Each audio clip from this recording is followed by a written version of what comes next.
Hi, I'm Nicole Davidson, and this is the Negotiation in Real Life podcast, the show where we take the lessons learned in real life negotiations to help you build your negotiation toolkit. We'll be hearing from lawyers, entrepreneurs, and senior business people about their best and worst negotiations. Negotiation is one of the most important skills for success in business and in life, but it's a skill we are rarely taught. For many of us, we develop our skills purely through trial and error. We see what works, discard what doesn't, and if we're lucky, we'll have a few good mentors along the way. In this podcast, we're going to give you access to an even greater range of negotiation mentors.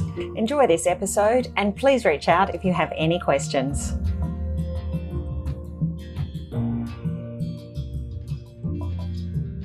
In this episode of Negotiation in Real Life, we talk with Fionn Bowd, the CEO of Bowd, the lawyers' law firm, which solves law firm people problems when no one else can. As a former BigLaw lawyer, Fionn spent almost 20 years in the trenches of the biggest law firms and their biggest clients. With a wealth of knowledge and experience in the legal industry, she now leads Bowd in providing legal experts to law firms large and small. Fionn also really cares about diversity in the profession and believes that law attracts people who thrive when they can live a life of service and integrity. What matters to her is creating a world in which leadership brings freedom to lawyers of all walks of life. In this way, she believes in the unlimited potential of lawyers to create a new way of working so they can do the work they love, live the life they want, and serve their community in meaningful and valuable ways. In this episode, we talk about the difference between negotiating with lawyers on their own behalf compared with when they represent clients, the challenges of complex multi-party negotiations, the benefits of getting specialist negotiation advice early, the time it takes to develop negotiation skills on the job, and much, much more. I hope you enjoy listening to this episode as much as I enjoyed recording it. So welcome to the show today, Fionn. How are you? Very well, thank you. How are you? I'm very well as well. I'm enjoying a bit of Melbourne sunshine today. We haven't seen too much recently. It's a bit exciting, isn't it? And we were predicted to have lots of rain and we aren't. I know. Fionn, it's a real pleasure to have you on the show, and I'm looking forward to hearing some of the stories that you've got around negotiations. And I know we've sort of talked before the show about some of the easier negotiations that you've had and some of the ones that have been much more complex. Before we get into that, can I just ask you to introduce yourself briefly to the guests and let them know a little bit about you and your connection with negotiation? Absolutely. So I'm a projects lawyer by trade. So I come from a world of negotiating with governments, regulators, very large proponents of projects, so private companies or public companies with very deep pockets, and construction builders and operators of large things like ports, railways, telecommunications facilities, roads, hospitals, that kind of stuff. So negotiation, even though I probably haven't exactly thought about it like this, negotiation was very much as part of that project life. And so I was about maybe 17 years as a project lawyer before I started my current business. It was very much part of every day of what I did. And now I run a business where we are a law firm who service other law firms, and we connect lawyers with law firms and provide services to law firms to help them with their peak capacity and to manage their workflow so that they can manage their clients, but also their staff, and help not sort of overwork their staff. And I still do project lawyering on the side, and I sort of do it when I can to kind of keep my hand in. And there's also a little bit of negotiation I was thinking about, we were talking about before the session, in that in my current role as, you know, running this business that works for law firms, because we obviously do lots of contracts with firms, and it's quite a stark difference actually what it's like having business relationships with law firms compared to what I used to do. Yeah, that's really interesting. And I guess that sort of brings us in. I mean, you were saying earlier that you've had some really good negotiations with law firms. Can you tell us a little bit about those negotiations and what makes them good? Yeah, so I was just thinking about this and realising that, what we do is we enter into agreements with law firms to provide them with usually flexible contractors, lawyers as contractors, And it's quite a big deal. What we do is quite a big deal. Law firms are very naturally protective of their clients, of their existing staff, of their business model, of their information about their business, their precedents, all that kind of stuff. Rightly so. We're a very relationship-based profession, kind of nothing but our reputation and nothing but our relationships.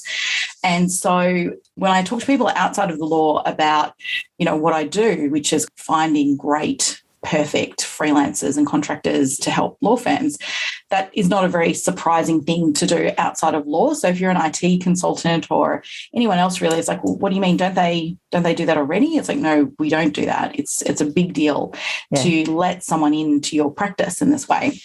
And so there's a lot at stake. It's really serious. We have to talk about things like professional indemnities, insurance, and who has the various duties in relation to the client. There's nothing simple about it, actually. But my experience is when lawyers are negotiating on behalf of themselves, so they're not working for a client, it's about them and their business, they are an absolute joy to negotiate with. Most of the time it doesn't even feel like a negotiation. It's just, here are our terms, which of course I try to make as acceptable as possible. I mean, my intention is that they are terms that the firm can accept without negotiation. They're not designed to be negotiated. They're designed to be accepted. That's something, So you've already put the groundwork into coming up with a negotiated outcome that is not just one-sided in your favour or in your contractor's favour, but you've already thought about how to make that commercial. Yeah, very much so. And that's come out of my experience as a commercial lawyer trying to get things done. When as a project lawyer, your focus is getting the project built, and you're on these, significant timelines, time restrictions always. And so the best project lawyers will be trying to put positions that are acceptable. And you might, when you're a junior, start out thinking more along the lines of, well, we'll put this to them, but we're ready to fall back to this other position. And then as you get more senior, it's like, no, don't put them in the position that we want to fall back from. Put them in the position that we want to accept. We build trust, we build relationships. They look at that and they go, oh, okay, that's reasonable, actually. I don't really need to negotiate that. And they focus on the stuff that they really care about. So I learned that. And it's interesting to hear you talk about that as a almost pre-negotiation, and it kind of is, putting something that is commercially acceptable based on your own understanding of the other side is got to be the number one key to avoiding getting into difficult negotiation. Yeah. Well, it's bringing from the very beginning a collaborative approach to the negotiation, isn't it? I mean, as you've described that junior saying, well, look, we know we're going to get here, but we'll start here so that we've got that wiggle room. It's the assumption behind that you're just going to be in there bargaining and trying to chip away at each other. And if you take that assumption out and you go to a more interest-based approach, then you have the position to start from that you've described. So I think that's really interesting. And I want to come back because you said, you've helped these negotiations with the lawyers by already coming in and putting terms that aren't going to be horrific from their perspective, that they're already commercially sensible. Do you think there's any other differences when you're negotiating with lawyers on their own behalf versus when you're negotiating with them when they're representing a client? What else changes for them? My impression is that lawyers would rather do anything than have another argument, actually. Yeah. And it goes against the kind of public perception of lawyers as people who love to argue. But my impression of it is that they really do not want to find an excuse to have any difficulty. What they want is for things to be smooth, and they want things to be relationship-based rather than contractually based. They want it to be about the two of you, or the two organisations pulling in the same direction rather than be adversarial. And so part of it maybe is kind of negotiation fatigue, and here I have a choice. I'm not representing someone else. I can make my own decisions about what I care about and what I'm going to, raise. And my experience we work for most of the big firms. So we're talking the biggest firms, actually, and going through their CFOs, going through their general counsels, that everybody along the whole kind of chain is really, really looking to only pick out an issue that they genuinely care about. Yeah. And if I had one recently with a new client at a big firm, and the general counsel had, picked out an insurance issue. And I was like, in my head, I'm like, look, this has been tested, we've gotten this through so many, other general counsels. I just need to, I think some facts are missing. I need to explain why this works, and so I just kind of did a little thing on, here's how it all fits together in a big picture from an insurance perspective. And that was it. They were fine. They were like, yep, good, fine. Don't need to change your document. So I think it is really interesting. It reminds me how, I work with lawyers because I really like lawyers. And, I see us for our failings and our flaws, but I also see us for a lot of the really wonderful things that are about lawyers and people who are attracted to law. And when you working commercially, the last thing you want is to have to negotiate against a non-lawyer. So doing kind of projects, if the lead negotiator is not a lawyer, most of the time it's like, oh no, we're in trouble. We really want a lawyer to negotiate against, because at least you can communicate usually quite clearly with each other about what the problems are. And certainly that in this business, my experience of negotiating with the biggest firms actually over stuff that really does matter for people and their service to their clients, they're a pleasure. They're an absolute pleasure. So this is where I think what you've just said is really interesting, because my perception of what's going on there, where you've got the non-lawyer who's having to negotiate with the lawyer, is that they become much tougher negotiators because they're frightened of negotiating against a lawyer. And I think it's a cultural understanding of what goes on. It's the reputation of lawyers. I know from my own perspective, I grew up thinking that lawyers were like LA Law. And in fact, Grace Van Owen on LA Law was my idol. I wanted to be Grace Van Owen. And, now it's not so much. I wanted to be Harry Hamlin. I think I wanted to be, I really liked, I can't quite remember. I can't remember what his character name was, but, but we've seen things like LA Law, we've seen things like Suits, we've seen all of these dramas where the lawyers come in and it's all this aggression and it's all this hostility. There's not an ounce of collaborative negotiation going on in Hollywood's representation. It's pretty boring, isn't it? It would be boring. We think we should agree this. Oh, yes, that sounds fine. Thanks very much. Okay, sign here. That doesn't make for very good. That doesn't make for very good television. Terribly boring. But this is an interesting thing when you talk about people who are then coming in to negotiate with lawyers and get on the defensive from the very beginning. And I think that's a challenge for lawyers to how do they work with that. I think that's very true. You talked also earlier about having had some much more complex negotiations. Can you tell us about your experience of that? And, what are some of the things that you've taken and learned from going through those more complex negotiations? Oh, look, I mean, we've got this one, when you and I first started talking about this as a topic, and I thought about, my kind of worst, in inverted commas, negotiation. Yep. And I don't know that I could say that I've learned anything from it. It was just terrible from beginning to end. It was just so bad. And so I thought it was an interesting one because I think you probably, I haven't given you all the detail and you may have some perspectives on it, because it was one of those ones that was so outside of the norm. So, like I said before, my whole practice was always being part of large teams, often leading the negotiations myself against really big players. So, name brand companies, some of the biggest companies in the world, and I might be working for them or I might be opposite the table from them, either way. And negotiating with governments, and I mean state governments and federal governments and regulators, negotiating with regulators. I mean, this is it doesn't really get a lot more from a corporate perspective, high stakes or complex than those things. And that was normal. That was I didn't even really think too much about it as negotiation. It was just kind of what we did. But if that's what, when I think back, I'm like, well, it's days and days in rooms going through issues, papers, lists of tables of issues and discussing those, trying to understand what the other side's perspective is, seeing if you can find a middle ground. And sometimes if you can't, just kind of splitting the difference because that's all you can do. That was just kind of life.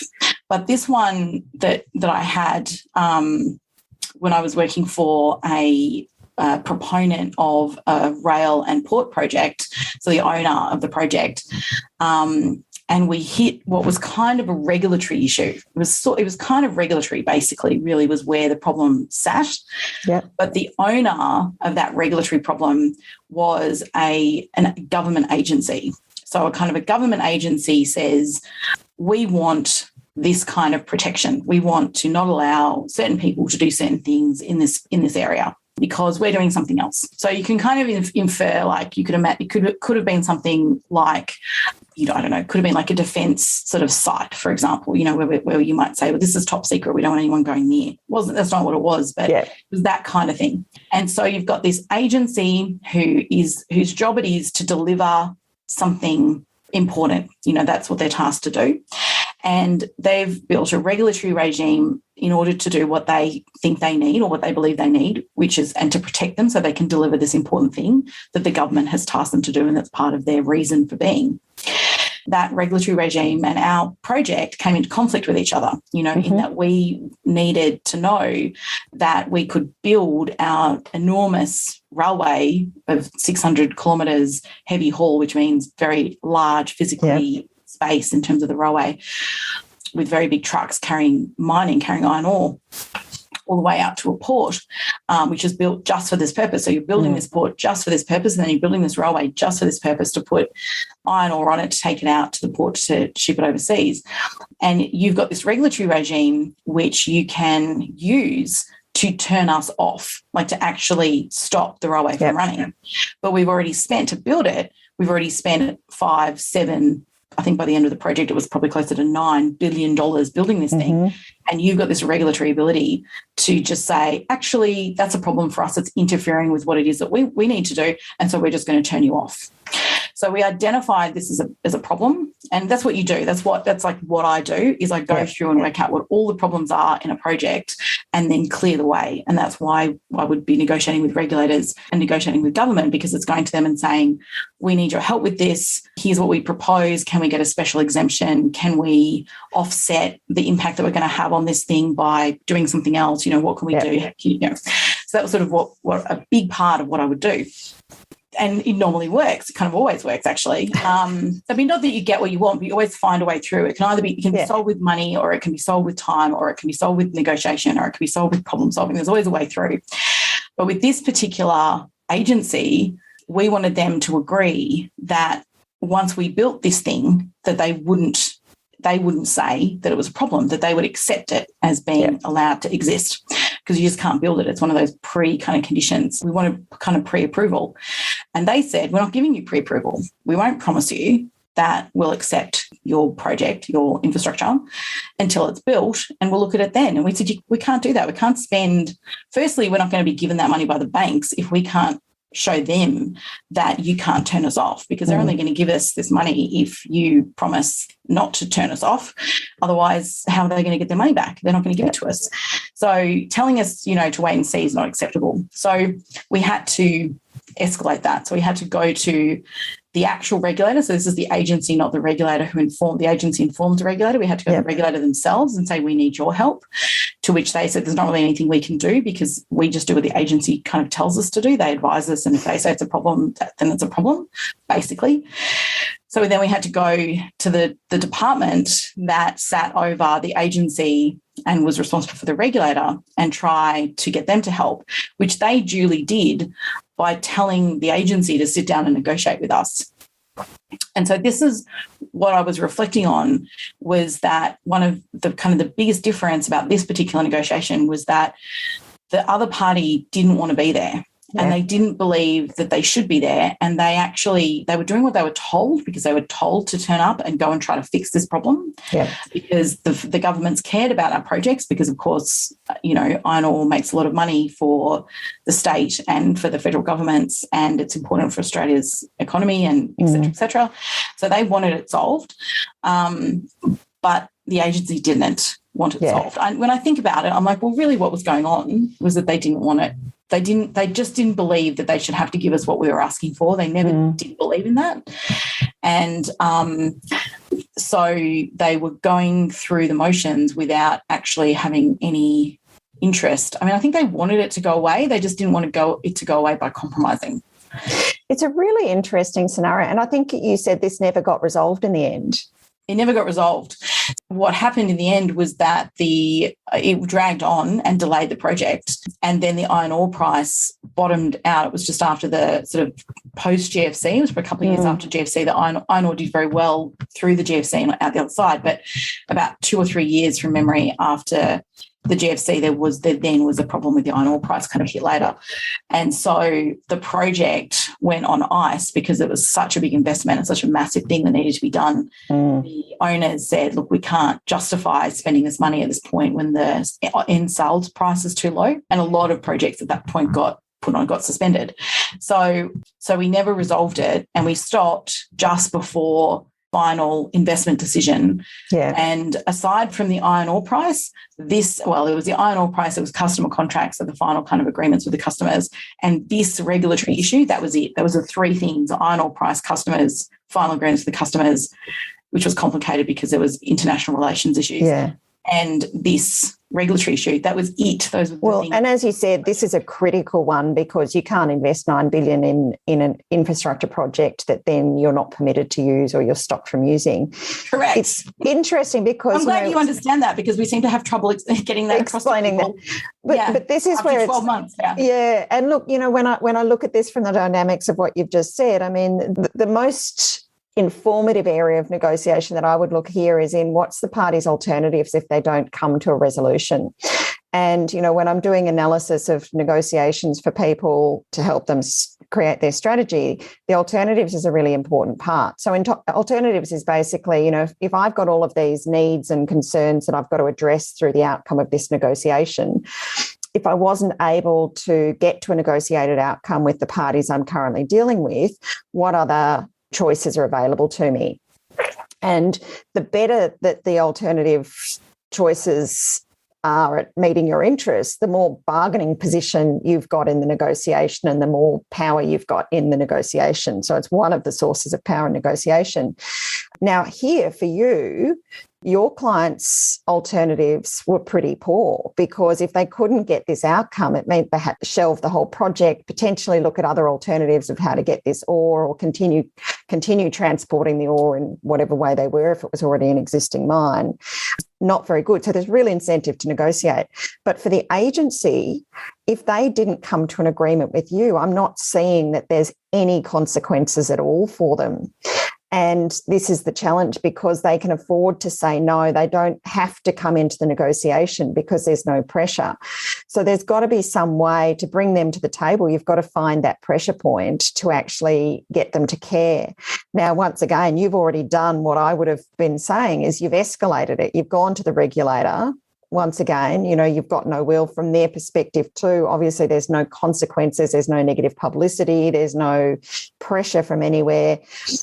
The only thing that leaves you is, how did this fit in the political agenda? You've really got to find some way to bring it onto that political agenda and get the actual department or the minister to be putting the pressure and make the consequences for the party down the line significant enough that they care. And that's why I can see that in a situation like that, unless there's a real political agenda at play and there's adverse publicity coming out, you're in that place of being in a rock and a hard place. You've exactly nailed it. Those were exactly the issues. And what we did is we went to the department that sat under was sort of the innovation and technology type department in the federal government.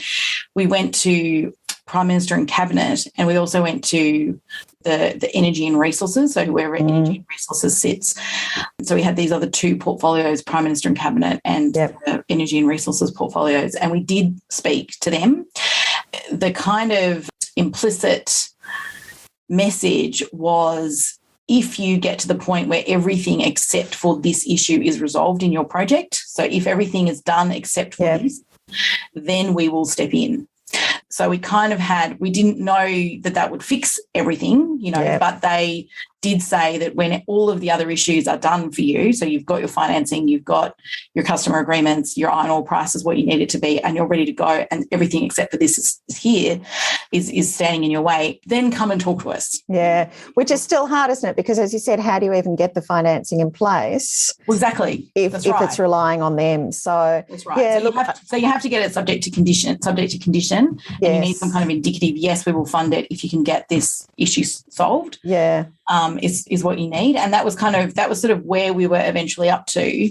We're sort of in that kind of space and the publicity. So we originally kept our powder dry on that because we were concerned. Well, we thought it was valuable to keep it quiet and keep it in our back pocket, but we had just started mentioning it in sort of press and start sowing the seeds that this is actually undermining the ability of this project to go ahead. Yeah. So that was it. We had kind of this idea of maybe public pressure, but it was difficult because what they were doing was valuable. It was important. It was mattered. You know, what they were doing was not meaningless. It was very important. And so people supported that outcome that they were working on, the agency was working on. But they also supported what we were doing. And so there wasn't any obvious kind of clear winner from a publicity perspective. People wanted both. You know, they wanted both to go ahead. And the state government got involved as well. So the state government helped us with the federal department. So helped us get in the door with the federal department. So we involved everybody, but it was the most complicated thing I have ever seen, ever heard about. You know, I mean, international negotiations would be like this, but it was like that, but within Australia with the, you know, we had the Department of Mines in the state government. We had the Department of the Premier in the state government, and then the Department of Resources in the federal, Department of Prime Minister and federal, and the Department of Innovation Technology, whatever they were, in the federal, plus the agency, plus the regulator, plus our bankers. And it's a recipe. It's a recipe for challenges, isn't it? Because, you know, not only have you got parties with often probably contradictory interests and objectives, but you've also got parties with different levels as to where this particular issue sits in their priorities. And with any negotiation, you've got to actually make it a priority for the parties that are involved, or it's easy to just leave it to the side, whether it meets their interests or not, because they don't even get to the position of actually analysing it. So I can see exactly why it became so difficult. And look, in hindsight, based on what you said, it was probably a blessing in disguise that they hadn't started their $9 million investment, given what happened to the iron ore price. But it'll be interesting to see if it comes back again. Yeah, that's right. And it's one of those projects that's often being talked about as, you know, we'll come back when, you know, 'cause the oil price has only improved since then. I think what you're giving is this oversight or this overview into what is happening with the parties. Whereas I think when we were in the middle of it, we did understand, like what we had to do was go and understand. So we didn't on day one understand all of these competing interests and the politics and stuff. We just turned up thinking, well, obviously we need to kind of do a deal on this because surely no one wants this project to not go ahead. You know, we went into it expecting an outcome to be not that hard to reach. And we had proposals. I mean, we had plenty of suggestions about how we would do things to not damage their or unreasonably, you know, interfere with them. But we had to learn all of that. So we had to learn all of that on the job in the middle of it. And we really struggled with, like, I can see that, you know, if we'd have had somebody like you to go and ask and say, what is going on here? It really would have helped to map it out, to sort of say, well, what's really happening is these people don't want to negotiate with you because they don't have to, because there's no pressure. So, you know, eventually we worked that out. But I'd say even just take a step back though, Finn, because 80% of your success in the negotiation comes from the preparation. And I think bringing someone in as an expert negotiator early on to sit down and actually anticipate some of these problems that might arise rather than, as you say, you know, and I think typically the way people do it is they'd learn these problems as they go and then adapt to them and resolve them. Sometimes if you can preempt them, you've actually got a strategy in place so that you limit the amount of damage that might be done through your initial approach, because sometimes you only get one go at well, you only ever get one go at a first impression. And I think if you're aware of some of the risks, you can really be careful about how you approach things and the way that you do it. And it's interesting because it reminds me of a story. I remember back in the days when we used to fly places, I was on the plane coming back from Sydney, and I met a guy who asked me what I did, and we got talking. And once he knew I was into negotiation, he was like, "Oh, I've got this fantastic story." Now, I'll share as much as I can without breaching confidentiality, but he was a partner at a large law firm and was talking about they'd worked for a client who was going to sell an arm of their business it was a significant transaction, like it was $1 billion transaction. And what they did was, I mean, typically in a scenario like that, you'd run a tender process, you'd nominate a successful tenderer, and then you'd run that through the contract process and do the deal. For this project, because it was such a significant deal to the business, they actually brought in a negotiation advisor before they started the process. And what the negotiation advisor did in that situation was he said, "Guys, we're going to run a tender, absolutely, but what we're going to do is not pick one successful tenderer, we're going to pick two."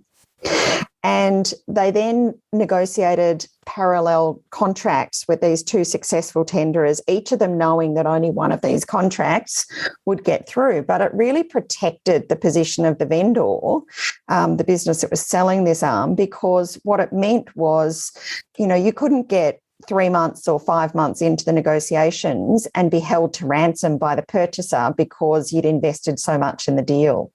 And that story has really stuck with me because to me, it's a perfect illustration of why bringing expertise in at the start can put you into a great situation. I think, once again, you don't avoid all of the problems. The problems are there, but it's how you manage them, and it's about giving yourself the best chance of success. And I wonder, with that sort of expertise on your deal, what difference it might have made. I think that's right, absolutely. And I can't know, obviously, what would have happened, but I can reflect on a less high stakes in terms of dollar value, but still very serious high stakes regulatory negotiation that I've recently been involved in. So when I think about it, there's a lot of parallels. And what I learned from that one with the Iron Ore project on this multi-party, multi-stakeholder, government regulator-based type situation, I drew on my experiences of that for this other regulatory kind of matter with a client who, because I still practice, like I said before, this is something I actually took on as a pro bono matter, because firms will often not go up against regulators and governments for pro bono, but I will, because I don't have an alignment with any clients. Yep. So I took on this pro bono matter, which was against a regulator, and it was a company. Bet the company for the client. So not big dollars in terms of what we're used to talking about, but for them it was either business survives, business doesn't survive type situation. And I mapped out at the very beginning when they first brought it to me, I did this kind of pages, and I did on these big, like a whiteboard and these big sheets of paper, all of the stakeholders from the beginning. All of the different people who might be involved, including ombudsmen, the different court levels, the different the parties, the different political representatives who might be involved at various points, who supervised the regulator, who was the body for the industry, so which industry would be, all that stuff. Mapped it all out and came up with a game plan from the beginning, knowing what the possible endpoints were and what the triggers were, including going public, including, it's sort of a public relations thing, including tapping into, all of that stuff. And what it meant was that even though, so the client had what you said before about the initial approach and your first opportunity, your only one opportunity at first impressions, I think about, that client, because it was their business and they were very, it really was, if they didn't make this business work, they didn't have a lot of other options. And their approach to the regulator had been highly emotional. And that was, before I was sort of involved. And once I got involved, I was like, we stopped that. We stopped with that. We're not kind of trying to appeal to their better selves, and trying to touch their soul about the sort of significance of this to you. We need to stop with that. We need to deal with it in the way that they're used to, in this kind of controlled way. But at the same time, we're not going to give them an easy run. We're going to hold their feet to the fire and here is the plan. It really did give me this experience that I could use, and I was able to bring that whole experience to bear to map this out.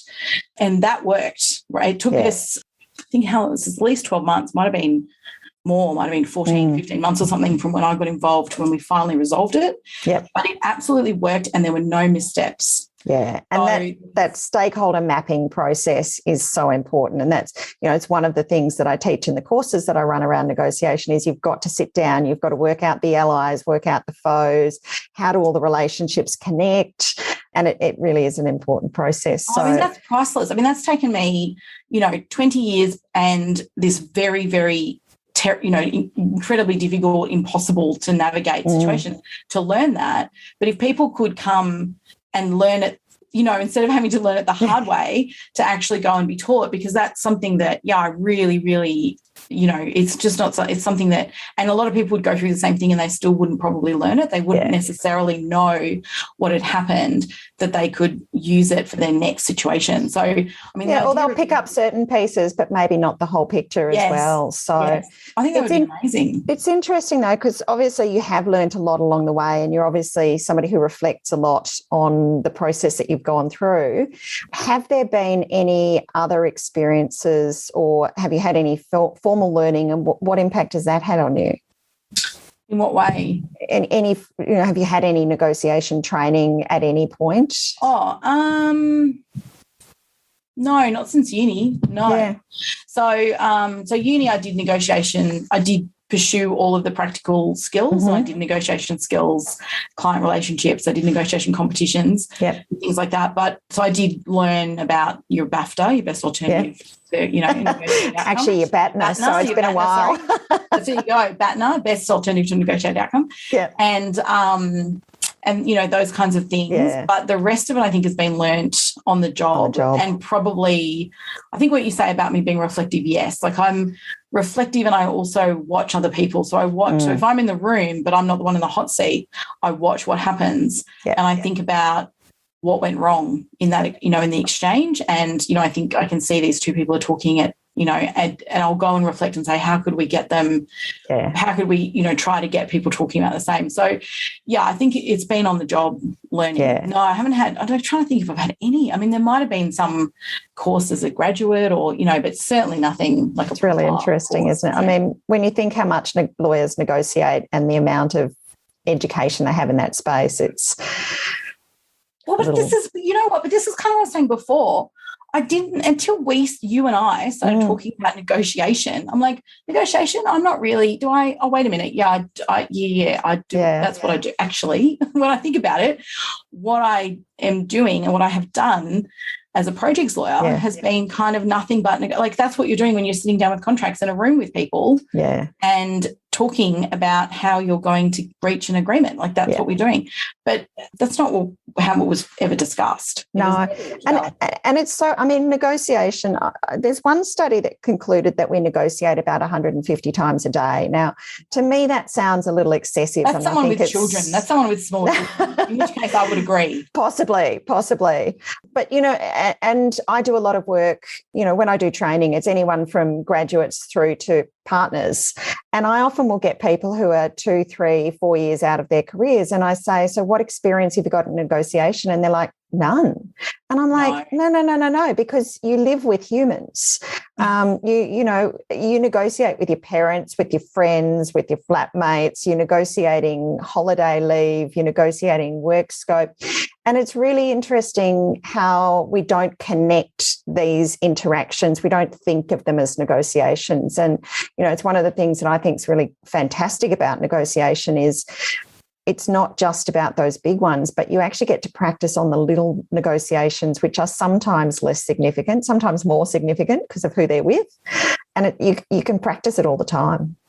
Yeah. I'm just a bit of a negotiation geek. It's a bit sad. Well, I like that perspective, but shouldn't lawyers be negotiation geeks? I mean, because it doesn't really matter what you're doing. It doesn't, you can be, if you're doing pure advisory, but there's sort of no such thing as just advising. No. You're always involved in some type of persuasive role. And so, but yet we should all kind of be geeks about this. And I think I probably have with us talking, have realised that I probably am a little bit without having the language for it. Yeah. I find this fascinating, and it's endlessly fascinating, and I really enjoy it when it works. I get a lot of pleasure. If I consider it to be an absolute win, and always have, if I put a position to the other side and they go, yeah, that's fine, I'm like, oh, nailed it. Because we were happy. We've accepted that. We've put it because we can live with it. If they can live with it as well, I have done my job so well because I understand them and what they need, and I found a place in the middle. And so that to me is like total, that is really kind of that sense of walking away going, oh my God, I'm so good. Yeah. And so I clearly do love this stuff, but I've just haven't understood it from an academic or not academic, but theoretical. Theoretical, that's the right word. I haven't thought about it from a theoretical perspective. Yeah. And if it's working on a practical perspective, you probably don't need to. So I think that's all fine. Well, but I could have done with some help 10 years ago. Yeah. I mean, like at 15. I mean, to have been starting to understand what it was that I was learning as a fourth or fifth year or whatever lawyer, and to kind of understand that this is a thing that is happening here, and there are ways that this plays out, and there are tools that you can use that you might not have seen, whereas what I just did was build on tools that I saw or tools that I'd used, things that I'd seen go badly, and it's just through nothing more than that. But you could really fast track that and avoid, you'll never avoid all pitfalls. You can't prepare for everything, but I could certainly see that. But it's taking it away from being lucky about having the right experiences to learn from to being strategic. So yes. But I've had a fascinating discussion with you, Fionn. It's been really lovely chatting to you and hearing some of your stories and experiences. So thank you for your time. Pleasure. Great to get your insight into those. My pleasure as well. Are there any contact details, or would you like to leave some ways that people might get in contact with you, and what might they want to talk to you about? Absolutely. Yes, because probably lawyers will listen to this, won't they? That's probably some of the people you're talking to. So in terms of, we look after law firms. We help them find lawyers who can work on kind of fixed term or rolling bases, which is something that's really needed at the moment with the real talent shortage that we've got. And we love to talk to lawyers who are interested in working like this. It pays a lot better than just quietly. It pays a lot better than any employed work does. Gives you a lot of freedom and a lot of choice about how you work, where you work, what work you take on, what your hours are, when you're having a break, all of that kind of stuff. So for me, it's this ultimate in win-win. I've kind of got this model where I think the law firms are winning. They might not get everything they want, but they sure get everything they need. And the lawyers are winning. They are getting everything that they certainly need, and in some cases everything that they want as well. So definitely glad to hear from firms who are struggling and thinking, what are we going to do? We just do not have enough people, and we are having to think about turning work away. That is when you call me. And lawyers who are thinking, I just want to do something differently. I just want to, what are my other choices? Then that's when you jump on our website, which is bowd.legal, or send me an email, which is finn.bowd@bowd.legal. And if you just Google it, you'll find us. Fantastic. And I'll put all of your contact details in the show notes as well. So once again, thanks very much. It's been an absolute pleasure, Fionn. My pleasure. Glad to come along. Thanks so much. Thanks for listening to this episode of the Negotiation in Real Life podcast. If you've taken away some great tips from this episode, I'd love to hear about it, so please connect with me via my website or LinkedIn. If you're enjoying the podcast and would like to learn more tips to improve your negotiations, head to our website, nicoledavidsonnegotiation.com.au, where you can follow my blog, watch presentations and download resource sheets. And don't forget to subscribe to the podcast so that you get every episode as it comes out. If you have an interesting negotiation story that you'd like to share with my audience, head to the website and complete a guest application. Until the next episode, happy negotiating.